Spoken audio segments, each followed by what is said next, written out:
शुरुआत कर रहे हैं इस वक्त की सबसे अहम खबर के साथ। चुनाव आयोग ने कांग्रेस अध्यक्ष मल्लिकार्जुन खड़गे को एक पत्र लिखा है।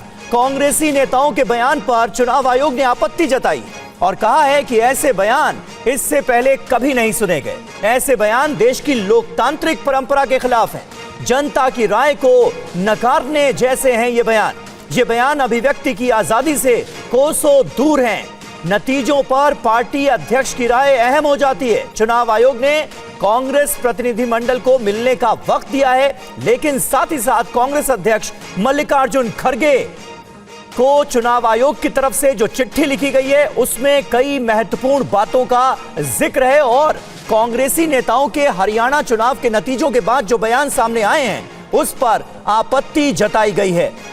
आज 6 बजे इलेक्शन कमीशन से मिलेगा कांग्रेसी प्रतिनिधि मंडल और हमारे साथ पीयूष पांडे हमारे सहयोगी इस वक्त जुड़ रहे हैं। पीयूष, बहुत तल्ख टिप्पणी चुनाव आयोग की तरफ से की गई है। कांग्रेस अध्यक्ष मल्लिकार्जुन खड़गे को जो चिट्ठी लिखी गई है उसमें एक तरह का ऑब्जेक्शन साफ तौर पर नजर आ रहा है कांग्रेस पार्टी के तमाम बड़े नेताओं के बयानों को लेकर जो हरियाणा चुनाव के नतीजे के बाद दिए गए। बिल्कुल समीर, देखिए लगातार जब चुनाव के नतीजे सामने आए और उसके बाद से जो कांग्रेसी नेताओं की तरफ से बयान दिए गए उसके जवाब में लगातार चुनाव आयोग ने अपनी प्रतिक्रिया दी और तब तल्ख टिप्पणियां नहीं की। लेकिन जब मल्लिकार्जुन खड़गे का मसला सामने आया और ये सामने आया कि चुनाव के जो परिणाम है वो अनएक्सपेक्टेड हैं, तब चुनाव आयोग ने इस तरह की तल्ख टिप्पणियां जाहिर की हैं और स्पष्ट तौर पर उन्हें आमंत्रित किया है कि आप 12 सदस्यीय जो उनका प्रतिनिधिमंडल है वो आज शाम 6 बजे चुनाव आयोग से मिलेगा और जो भी उनकी शिकायतें हैं वो चुनाव आयोग के समक्ष रखेगा। चूंकि कल एक बार जयराम रमेश की तरफ से फिर से ये आरोप लगाया गया था कि जो चुनाव प्रक्रिया है उसमें कहीं ना कहीं कमी आई है, तो उस पर चुनाव आयोग ने फिर से जवाब दिया था कि ऐसा कुछ भी नहीं है और लगातार चुनाव आयोग इस पर जवाब दे रहा है। आज जब प्रतिनिधिमंडल मिल लेगा और संतुष्ट हो जाएगा उसके बाद इस बारे में चुनाव आयोग अपना जो स्पष्ट रुख है वो भी मीडिया के सामने जाहिर करेगा।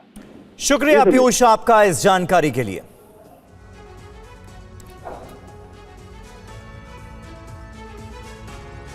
और हरियाणा में कांग्रेस की हार के बाद पार्टी में कलह और बढ़ गई है। हुड्डा खेमे को फ्री हैंड देने पर कांग्रेस का एक खेमा सवाल उठा रहा है। इस पर यह रिपोर्ट देखिए। हरियाणा में बीजेपी के माइक्रो मैनेजमेंट के सामने कांग्रेस की रणनीति बिखर गई। इसके पीछे कांग्रेस का बड़ा तबका हुड्डा खेमे को जिम्मेदार मान रहा है। कांग्रेस में हुड्डा विरोधियों का कहना है कि कई मामलों में राहुल गांधी की सलाह भी नहीं मानी गई। लोकसभा में कांग्रेस को दलित, जाट और मुस्लिम का बेस वोट मिला था, मगर इस बार हुड्डा ने एक तरफा चलते हुए कुमारी सैलजा और रणदीप सुरजेवाला को दरकिनार कर दिया। उधर कांग्रेस के दलित जाट वोट में सेंधमारी के लिए इनेलो, बीएसपी और जेजेपी आजाद समाज पार्टी के गठबंधन तैयार हुए। ऐसे में राहुल गांधी ने भी वोटों का बिखराव रोकने के लिए गठबंधन की सलाह दी थी, मगर भूपेंद्र सिंह हुड्डा ने आम आदमी पार्टी से तालमेल नहीं किया तो दीपेंद्र हुड्डा ने समाजवादी पार्टी को कमलनाथ की तर्ज पर खारिज कर दिया। सूत्रों के मुताबिक एक वक्त बीजेपी में नाराज चल रहे राव इंद्रजीत को कांग्रेस में लाने का रास्ता साफ हो गया था, तब भी हुड्डा ने उनकी जरूरत को खारिज कर दिया। लिहाजा अहिरवाल में कांग्रेस का सूपड़ा साफ हो गया। 14 दिन सैलजा की नाराजगी को बीजेपी ने चुनाव प्रचार के दौरान हवा दी थी, तो दलित वोट हुड्डा के जाट नेतृत्व के नैरेटिव में बिखर गया। और हरियाणा में कांग्रेस के 2 उम्मीदवारों ने हार के लिए भूपेंद्र सिंह हुड्डा को जिम्मेदार ठहराया। सैलजा गुट के इन दोनों नेताओं ने कहा कि हरियाणा में कांग्रेस की हार हुड्डा की गलत नीतियों की वजह से हुई। एक ही परिवार पहले 6 इलेक्शन लगातार हिसाब से अनिल विजय से हार चुका है। 6 इलेक्शन हारने के बावजूद भी कांग्रेस पार्टी ने एक टिकट दी उनको। चौधरी निर्मल सिंह जी को एक टिकट मिली। एक ही परिवार में 2 टिकट का ना कभी बात करी किसी ने, आला कमान ने ना हाई कमान ने बात करी। ऐसे है राहुल जी के पहुंचने के बाद ही मेरा काम तमाम हो गया। किसने कर दिया? किसने कर दिया? कौन इलेक्शन लड़ रहा था हरियाणा में? कांग्रेस नहीं लड़ रही, हुड्डा कांग्रेस। उन्होंने ये सोच लिया कि ये राहुल गांधी ने हमारे से पूछे बगैर डायरेक्ट असंध का प्रोग्राम कहते थे, तो मैं टारगेट पे आ गया। जो इलेक्शन लड़ रहा है अगर मान लो एक्सीडेंट हो जाए तो कौन जिम्मेदार है? ड्राइवर। तो ड्राइवर कौन था कांग्रेस का? बापू बेटा। तो वही जिम्मेदार है। जीत जाते तो उन्होंने गीत गाने थे, फिर भी हमने जिता दिया। अब आ रहे हैं तो जिम्मेदारी लेनी चाहिए। और हरियाणा में मिली हार पर एआईएमआईएम अध्यक्ष ओवैसी ने कहा कि कांग्रेस अंदरूनी कलह की वजह से हारी है। मैं फिर से कह रहा हूं, हम तो थे ही नहीं वहां पर, तो कैसे जीत गई बीजेपी? क्या क्या अनाप शनाप बोलते थे हमारे बारे में, ये टीम वो टीम। अब जब वहां पर बीजेपी जीत गई, जिम्मेदार कौन है इसका? और दूसरी अहम बात यह है कि 10 साल की एंटी इनकम्बेंसी का फायदा कांग्रेस पार्टी को उठाना चाहिए था, मगर लगता यह है कि उनके इंटरनल डिफरेंसेस की वजह से उसका फायदा बीजेपी को हो गया। और तीसरी बात यह है कि बीजेपी को अगर आप जरा सा ही मौका देंगे इलेक्टोरल बैटल में, तो बीजेपी उसका फायदा उठा लेती है। और आखिरी बात यह है कि 2024 के चुनाव के बाद भी, और पार्लियामेंट में मैंने कहा था कि जो लोग इसको कह रहे हैं कि ये बड़ी नफरत पे कामयाबी हो गई, मैं उस वक्त भी कहा था कि वो बात नहीं है। तो बीजेपी की ये कामयाबी को अब जो हो रही है अभी, इसके जिम्मेदार कौन है? तो ये है असल। हरियाणा में शपथ समारोह दशहरे के बाद होने की संभावना जताई गई है। आज दिल्ली में मुख्यमंत्री नायब सिंह सैनी ने बीजेपी के शीर्ष नेतृत्व से मुलाकात की है और नई सरकार के गठन पर मंथन किया। हरियाणा में बीजेपी की नई सरकार को लेकर कवायद तेज है। आज दिल्ली में सीएम नायब सिंह सैनी ने प्रधानमंत्री मोदी से मुलाकात की। प्रधानमंत्री मोदी ने नायब सैनी को बधाई देते हुए कहा कि विकसित भारत के संकल्प में हरियाणा की भूमिका और महत्वपूर्ण होने जा रही है। इसके बाद सीएम सैनी ने गृह मंत्री अमित शाह से मुलाकात की और हरियाणा में लगातार तीसरी बार बीजेपी की सरकार बनने पर चर्चा की। रक्षा मंत्री राजनाथ सिंह और बीजेपी अध्यक्ष जेपी नड्डा से भी नायब सैनी की मुलाकात हुई। बीजेपी के शीर्ष नेतृत्व के साथ उन्होंने नई सरकार के गठन पर चर्चा की। सूत्रों के मुताबिक हरियाणा में दशहरे के बाद नई सरकार का शपथ समारोह होगा। सरकार के गठन पर सीएम सैनी ने कहा कि संसदीय बोर्ड इस पर फैसला करेगी। उन्होंने ईवीएम पर सवाल उठाने वाली कांग्रेस का भी घेराव किया। जो श्रेय है वो श्रेय आदरणीय नरेंद्र मोदी जी को जाता है। ये हमारा पार्लियामेंट्री बोर्ड तय करेगा। अभी हमारे ऑब्जर्वर भी आएंगे, वो ऑब्जर्वर और मुझे नहीं मालूम है, वो केंद्र तय करेगा। हमारा पार्लियामेंट्री बोर्ड तय करेगा। विधायक दल अपना नेता चुनेगा, किसको चुनेगा किसको नहीं चुनेगा। और हरियाणा बीजेपी के प्रदेश अध्यक्ष मोहनलाल बड़ोली ने कहा कि हरियाणा के तीनों निर्दलियों ने बीजेपी को समर्थन दिया, तो केंद्रीय मंत्री राव इंद्रजीत सिंह ने दक्षिण हरियाणा के लिए नई सरकार में ज्यादा भागीदारी मांगी है। हरियाणा की जनता का, जनता जनार्दन का जो जनादेश भारतीय जनता पार्टी के पक्ष में प्रचंड बहुमत के साथ भारतीय जनता पार्टी की तीसरी बार डबल इंजन की सरकार बनाने का जो आशीर्वाद हरियाणा की जनता ने दिया है। और आज प्रदेश के लोकप्रिय मुख्यमंत्री नायब सिंह सैनी, मैं प्रदेश का अध्यक्ष और हमारे संगठन महामंत्री फणींद्र नाथ शर्मा जी, हम आज अपने राष्ट्रीय नेतृत्व से मुलाकात करने के लिए, शिष्टाचार भेंट करने के लिए, जो रिजल्ट आए हैं उसको बताने के लिए आज सबसे मिलने का आज प्रोग्राम है। हमारी बागड़ा भी जीती है, दादरी भी जीती है, तोशाम भी जीती है, भवानी खेड़ा भी जीती है। 10 साल तो हो ही गए, 15 साल तक हमारी सरकार अब रहेगी हरियाणा के अंदर भारतीय जनता पार्टी की। तो जब इन्होंने पार्टी की इतनी भारी मदद करी है, तो पार्टी को भी इस एरिया की मदद करनी चाहिए। और हरियाणा में कांग्रेस की हार का यूपी उपचुनाव पर साइड इफेक्ट साफ नजर आ रहा है। आज समाजवादी पार्टी ने 10 में से 6 सीटों पर उम्मीदवारों के नामों का ऐलान कर दिया। इसके साथ ही 5 सीटों की मांग के साथ गठबंधन के प्रस्ताव पर कांग्रेस को जवाब भी दे दिया। सूत्रों के हवाले से खबर है कि कांग्रेस उपचुनाव में 10 में से जो 5 सीटें चाहती थी, उनमें फूलपुर और मंझवा भी थी, लेकिन इन दोनों ही सीटों पर समाजवादी पार्टी ने आज अपने कैंडिडेट्स के नाम घोषित कर दिए। सूत्रों से खबर है कि समाजवादी पार्टी सिर्फ एक सीट ही कांग्रेस को देना चाहती है। समाजवादी पार्टी में गाजियाबाद सीट कांग्रेस को देने पर सहमति बनी है, सिर्फ गाजियाबाद की सीट। अगर कांग्रेस एक सीट पर मान गई तो ही गठबंधन हो सकता है। समाजवादी पार्टी की लिस्ट में परिवारवाद हावी है। सभी उम्मीदवार किसी बड़े नेता के रिश्तेदार हैं। इस लिस्ट में शामिल है मैनपुरी की करहल सीट से सपा प्रमुख अखिलेश यादव के चचेरे भाई तेज प्रताप यादव, कानपुर की सीसामऊ सीट से पूर्व विधायक इरफान सोलंकी की पत्नी नसीम सोलंकी, फूलपुर से 3 बार विधायक रह चुके मुस्तफा सिद्दीकी, मिल्कीपुर से अयोध्या से सांसद अवधेश प्रसाद के बेटे अजीत प्रसाद, कटहरी से मौजूदा सांसद लालजी वर्मा की पत्नी शोभावती वर्मा और मिर्जापुर की मझुआ सीट से पूर्व सांसद रमेश बिंद की बेटी ज्योति बिंद। कांग्रेस उपचुनाव में 10 में से 5 सीट चाहती थी, जिनमें फूलपुर और मझुआ भी थी, लेकिन इन दोनों सीटों पर समाजवादी पार्टी ने आज नाम घोषित कर दिए। सूत्रों से यह भी खबर है कि समाजवादी पार्टी सिर्फ 1 सीट कांग्रेस को देना चाहती है। अगर कांग्रेस 1 सीट पर मान गई तो गठबंधन जारी रह सकता है, नहीं तो सपा अकेले ही चुनाव में उतर सकती है। दरअसल हरियाणा में समाजवादी पार्टी कांग्रेस से गठबंधन चाहती थी, लेकिन कांग्रेस ने उसे भाव नहीं दिया। नतीजा आते ही सपा ने कांग्रेस को तगड़ा झटका दे दिया। हरियाणा जीत के बाद पीएम का कांग्रेस पर बड़ा प्रहार, हिंदू समाज में आग लगाती है कांग्रेस। प्रधानमंत्री ने कहा, मुस्लिम धर्म में जाति क्यों नहीं देखती कांग्रेस, सिर्फ हिंदू धर्म में ही जाति देखती है कांग्रेस। प्रधानमंत्री ने कहा, कांग्रेस की नीति हिंदू जातियों को लड़ाने की है। कांग्रेस के एक भी नेता ने आज तक कभी नहीं कहा कि हमारे मुस्लिम भाई बहनों में कितनी जातियां होती हैं। मुस्लिम जातियों की बात आते ही कांग्रेस के नेता पर मुंह पर ताला लगाकर बैठ जाते हैं, लेकिन जब भी हिंदू समाज की बात आती है तो कांग्रेस उनकी चर्चा जाति से ही शुरू करती है। कांग्रेस की नीति है हिंदुओं की एक जाति को दूसरी जाति से लड़ाओ। कांग्रेस जानती है कि जितना हिंदू बटेगा उतना ही उसका फायदा होगा।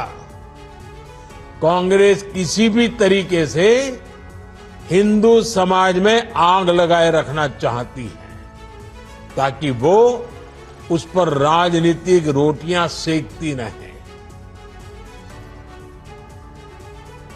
और मुंबई के एक कार्यक्रम में शिरकत करने पहुंचे आरएसएस प्रमुख मोहन भागवत ने कहा है कि देश को अच्छा बनाने के लिए हम सबको जागना होगा। हमको अच्छा बनना है, अपने देश को अच्छा बनना है, हम सबको जगना है, देश को जगाना है। स्वयं अब जाग कर हमको जगाना देश है अपना, ये हमारे सामने काम है। उसी के लिए पढ़ाई है, उसी के लिए जीवन है, उसी के लिए परिवार की सुरक्षा है, सब कुछ इसके लिए है।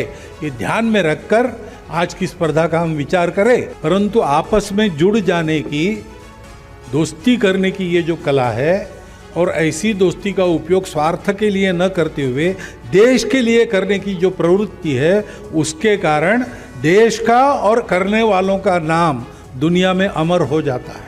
महत्व होता है जीवन किस लिए जिए और जीवन कैसा जिए।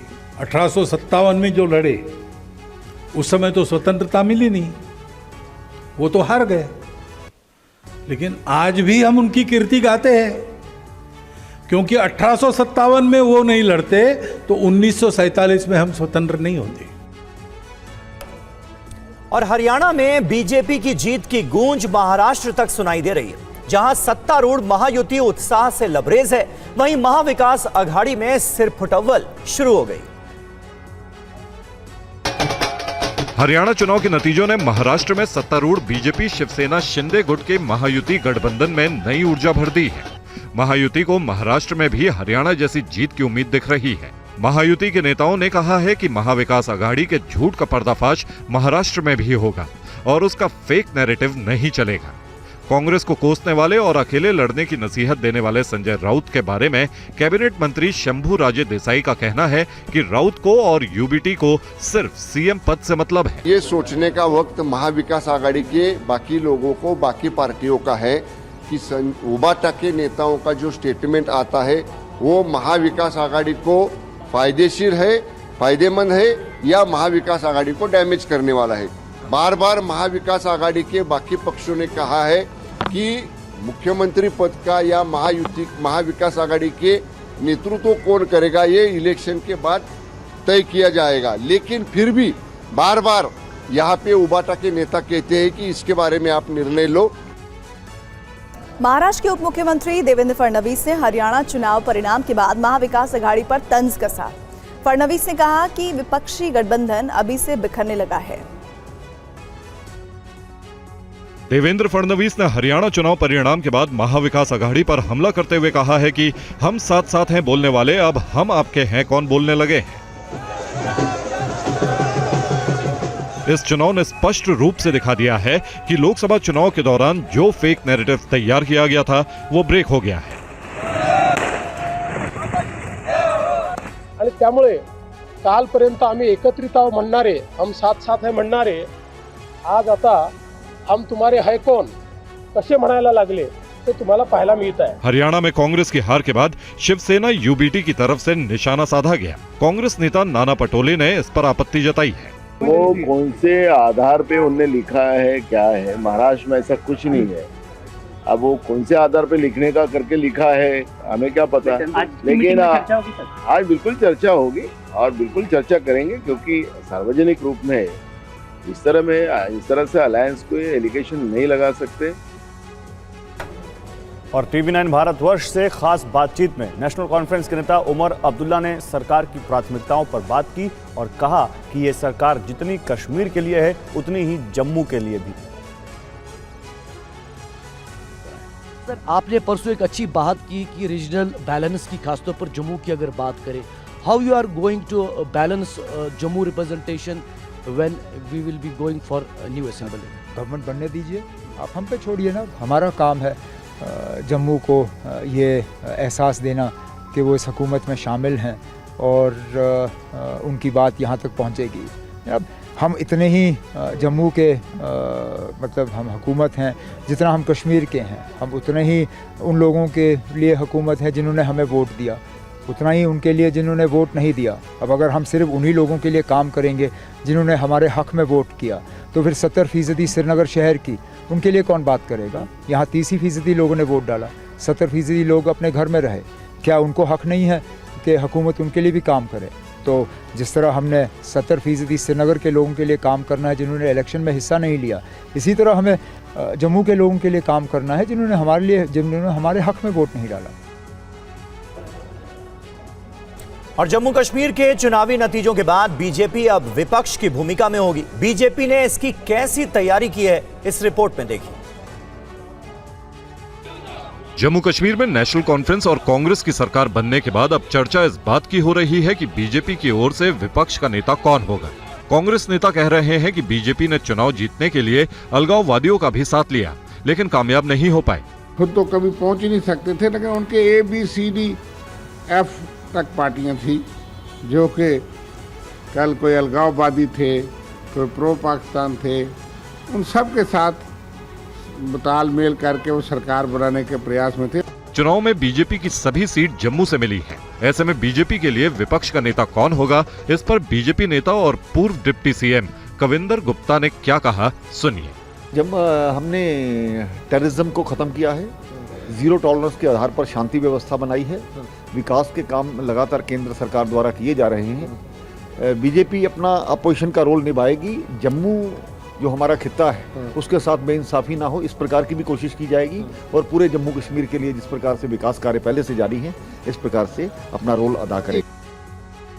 वहीं हार के बाद जम्मू कश्मीर बीजेपी अध्यक्ष रविंद्र रैना ने टीवी 9 भारतवर्ष से बातचीत की और कहा कि नौशेरा में भले ही हारा हूं, लेकिन फिर भी नौशेरा की जनता का धन्यवाद करता हूं। कांग्रेस 6 सीटें जीती, एक सिर्फ जम्मू संभाग में। नेशनल कॉन्फ्रेंस पूरी तरीके से कश्मीर घाटी में जीती और दोनों सरकारें बना रही है, लेकिन हम देख रहे हैं कि रिप्रेजेंटेशन यहाँ पर नहीं हो पा रही है। चूंकि जम्मू रीजन में भारतीय जनता पार्टी ने क्लीन स्वीप किया है, इसलिए जो नई सरकार जम्मू कश्मीर की बनेगी, जम्मू रीजन का प्रतिनिधित्व, रिप्रेजेंटेशन, जन भावनाओं का प्रतिनिधित्व नई विधानसभा में भारतीय जनता पार्टी के चुने हुए विधायक करेंगे, हम करेंगे। और देखिए, एक बड़ी खबर आ रही है केंद्र सरकार की तरफ से। मोदी कैबिनेट की बैठक में एक बड़ा फैसला लिया गया है। राशन की दुकानों में अब 45 चावल मिलेगा। गरीब वंचित वर्ग की महिलाओं और बच्चों को इससे फायदा होगा। 2028 तक योजना जारी रहेगी। गुजरात के लोथल में नेशनल मैरीटाइम हेल्थ कॉम्प्लेक्स की स्थापना भी की जाएगी। राजस्थान पंजाब बॉर्डर पर 2280 किलोमीटर की सड़कें भी बनेंगी। कैबिनेट में फैसला लिया गया कि 2024 से 2028 तक इस प्रोग्राम को चलाया जाएगा और 17,082 करोड़ 17,082 करोड़ का टोटल इस पे इन्वेस्टमेंट किया जाएगा and this will be 100% funded by the central government. इसका पूरा खर्चा केंद्र सरकार वहन करेगी और इसमें ये एक्सपेक्टेशन है कि देश में एनीमिया और माइक्रो न्यूट्रिएंट डेफिशिएंसी ये दोनों बड़ी जो प्रॉब्लम्स विशेषकर महिलाओं में और विशेषकर जो हमारे ऐसे वंचित वर्ग है, गरीब वर्ग है, उन सब में ये जो प्रॉब्लम देखी गई है उसको बड़े तरीके से बड़े पैमाने पे एड्रेस किया जा सकेगा। राजस्थान और पंजाब के जो बॉर्डर एरियाज हैं उसमें 2280 किलोमीटर्स नए रोड नेटवर्क का डेवलप करने का आज निर्णय लिया गया। और दिल्ली में दुर्गा पूजा के मौके पर TV9 फेस्टिवल ऑफ इंडिया की धूम मची है। देश के सबसे बड़े लाइफस्टाइल एक्सपो को देखने के लिए दिल्ली के मेजर ध्यानचंद स्टेडियम में लोगों की भीड़ उमड़ रही है।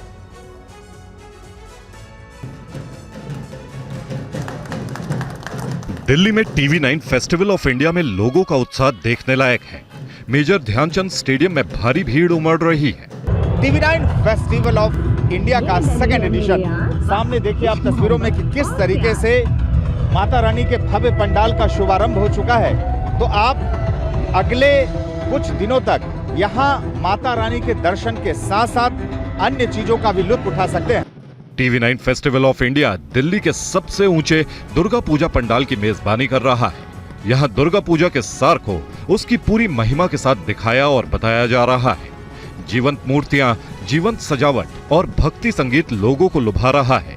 भक्ति की भावनाओं से सबको ओतप्रोत कर रहा है। ये उत्सव बहुत सारी लाइव परफॉर्मेंस और मनोरंजन के यादगार पलों का अवसर लेकर आया है।